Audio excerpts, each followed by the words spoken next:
శుభం వ్యాధి శ్రీ గురుభ్యో నమః. తులారాశి వారికి జూన్ 1వ తారీఖు నుండి 15వ తారీఖు వరకు ఏ విధంగా ఉన్న విషయాన్ని మనం ఇప్పుడు విశేషంగా తెలుసుకోవడం ప్రయత్నం చేద్దాం. తులారాశికి మన పంచమ స్థానం శనీశ్వరుడి యొక్క ప్రభావము, అలాగే షష్ఠ స్థానంలో రాహు యొక్క ప్రభావము, సప్తమంలో కుజుడి యొక్క ప్రభావము, అలాగే అష్టమలో తీసుకునేటప్పుడు 4 గ్రహాల యొక్క ప్రభావము, అదే శుక్రుడు, రవి, గురుడు, బుధుడు 4 గ్రహాల యొక్క ప్రభావం కనిపిస్తుంది. అలాగే వ్యయం, కేతు యొక్క ప్రభావం కనిపిస్తుంది. ఈ తులారాశి వారికి పంచమ స్థానం బాగున్నప్పటికీ కూడా షష్ఠ, సప్తమ, అష్టమ స్థానాల్లో వరుసగా ఉన్న గ్రహాలన్నీ కూడా కొంతవరకు ఆరోగ్య విషయంలో కొంచెం జాగ్రత్త తీసుకోవాలని చెప్పని అంటున్నమాట. ఇక్కడ రాజ్యాన్ని మీద ఎటువంటి పాపగ్రహ దృష్టి అయినా ఉందా అంటే కుజుడు యొక్క దృష్టి పడింది కాబట్టి బలోపేతమయ్యే అవకాశం ఉంటుంది. కుజుడు సొంత ఇంటి నుండి వాడు నిలబడి చూస్తున్నాడు కాబట్టి బలోపేతం చేయడానికి అవకాశం ఉంది. కాబట్టి ఉద్యోగరీత్యా వ్యవహారంగా మంచి ఎస్టాబ్లిష్మెంట్ అయ్యే అవకాశం ఉంటుంది. ఎస్టాబ్లిష్మెంట్ అంటే మీరు ఏమైనా ప్రయత్నాలు చేస్తే పర్మనెంట్ జాబ్ అవ్వచ్చు, విదేశాల్లో ఉంటే విదేశాల్లో ఉద్యోగాల్లో వచ్చే అవకాశాలు ఉంటాయి.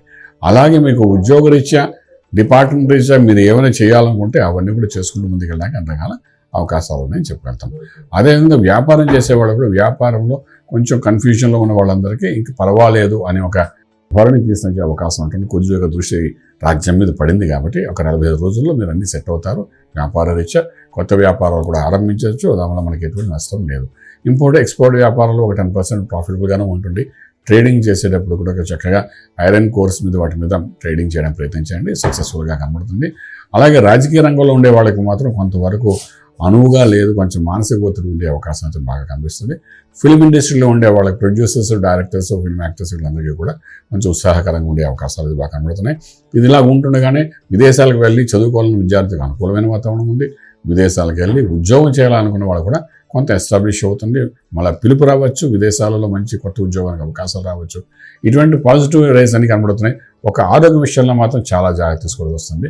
ఎందుకంటే షష్ఠ, సప్తమ, అష్టమ స్థానంలో ఉన్న గ్రహాలు అనుకూలం ఉంది. రాహు దగ్గర నుండి అక్కడ అష్టంలో మనకు రవి వరకు ఈ 3 ప్రదేశాల్లో కూడా గ్రహాలు అనుకూలంగా లేదు కాబట్టి కొంచెం ఆరోగ్య విషయంలో జాగ్రత్త తీసుకోవాలి. కాబట్టి దీనికి సంబంధించిన వరకు ఆంజనేయ స్వామికి ఆరాధన చేయండి. సంకట విమోచన అయిన ఆంజనేయ స్వామికి ఆకు పూజ కానీ లేకపోతే వడమాల పూజ కానీ చేసుకుంటూ తిలకధారణం చేయించి చక్కగా స్వామివారికి శనివారం, మంగళవారం చేసుకుంటూ వెళ్ళండి. కొన్ని అనారోగ్య స్థితిలో ఉన్న వాటికి రిజల్ట్ ఫలానా మందులు వేసుకుంటే తగ్గుతాయా అనే ఒక ధోరణిలో మీకు డయాగ్నోసిస్ జరుగుతుంది. దానివల్ల కొంత ఆరోగ్యంగా ఉండే అవకాశం ఉంటుంది. సో ఆంజనేయ స్వామి ఆరాధన చేసుకుంటే కొంత సంకట విమోచన జరిగే అవకాశం ఉంటుంది. రాజమార్గంలో రాజయోగం పొందగలుగుతారు. శుభం బియాదు. పూర్తి వివరాలకు సంప్రదించండి శ్రీ వేదమాత గాయత్రి జ్యోతిష్యాలయం, బ్రహ్మశ్రీ మంతా సూర్యనారాయణ శర్మ గారు, Srinilayam, first floor, 101, Sai Vaibhav layout, Chitrapuri colony పక్కన, కాజాగూడ, హైదరాబాద్ 500008. సంప్రదించవలసిన ఫోన్ నంబర్ 8855559147, 8855559148, 9849996644.